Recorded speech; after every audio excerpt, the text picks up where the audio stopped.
नमस्कार दोस्तों। भगवान गौतम बुद्ध कहते थे, जीवन केवल दुखों का अंत नहीं है, बल्कि आत्मबोध की शुरुआत है। जो इंसान कठिन समय में भी अपना धैर्य नहीं खोता, वही सच्ची शांति प्राप्त कर सकता है।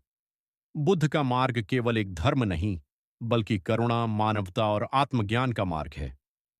आज हम जानेंगे उस राजकुमार की कहानी जो आगे चलकर दुनिया के सबसे महान आध्यात्मिक गुरु बने, भगवान गौतम बुद्ध।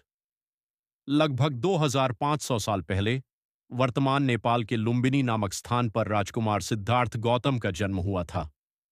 उनके पिता शुद्धोधन शाक्य वंश के राजा थे और माता का नाम माया देवी था।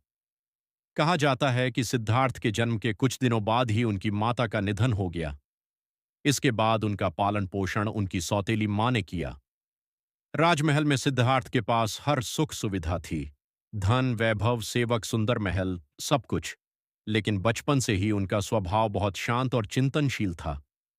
जब वे बड़े हुए तो उनका विवाह राजकुमारी यशोधरा से हुआ और बाद में उनके पुत्र राहुल का जन्म हुआ।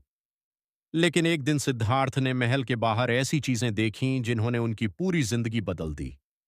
उन्होंने एक बूढ़े व्यक्ति को देखा, फिर एक बीमार व्यक्ति को देखा, फिर एक मृत व्यक्ति की अर्थी देखी। इन दृश्यों ने उनके मन में गहरे प्रश्न पैदा कर दिए। मनुष्य बूढ़ा क्यों होता है? बीमार क्यों पड़ता है? और मृत्यु क्यों होती है? इन सवालों ने उन्हें भीतर से बेचैन कर दिया। उन्हें महसूस हुआ कि संसार का सुख स्थायी नहीं है। हर इंसान दुख से घिरा हुआ है। और फिर 29 वर्ष की आयु में एक रात सिद्धार्थ ने राजमहल छोड़ दिया। उन्होंने राजसी जीवन त्याग दिया और सत्य की खोज में निकल पड़े। 6 वर्षों तक उन्होंने कठिन तपस्या की, जंगलों में रहे, ध्यान किया, उपवास किया। लेकिन उन्हें समझ आया कि केवल शरीर को कष्ट देने से सत्य प्राप्त नहीं होता। तब उन्होंने मध्यम मार्ग अपनाया, यानी ऐसा मार्ग जिसमें न अत्यधिक भोग हो और न ही अत्यधिक कष्ट। इसके बाद वे भारत के बोध गया पहुंचे। वहां एक पीपल के वृक्ष के नीचे बैठकर उन्होंने गहरा ध्यान किया। उन्होंने संकल्प लिया, जब तक सत्य की प्राप्ति नहीं होगी मैं यहां से नहीं उठूंगा। लंबे ध्यान और आत्मचिंतन के बाद उन्हें परम ज्ञान प्राप्त हुआ। उसी क्षण सिद्धार्थ गौतम बुद्ध बन गए। बुद्ध का अर्थ होता है जागृत व्यक्ति, यानी जिसने सत्य को जान लिया हो। इसके बाद अगले 45 वर्षों तक भगवान बुद्ध भारत एंड नेपाल के अनेक स्थानों पर गए और लोगों को शांति, करुणा और अहिंसा का संदेश दिया।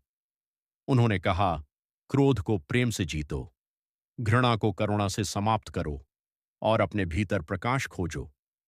भगवान बुद्ध ने लोगों को जाति, ऊंच नीच और अंधविश्वास से ऊपर उठकर मानवता का मार्ग दिखाया। आज भी उनका संदेश पूरी दुनिया को प्रेरणा देता है। दोस्तों, गौतम बुद्ध हमें सिखाते हैं कि सच्ची शांति बाहर नहीं, बल्कि हमारे अपने मन के भीतर होती है। अगर इंसान धैर्य, करुणा और सत्य का मार्ग अपनाए, तो वह अपने जीवन को बदल सकता है।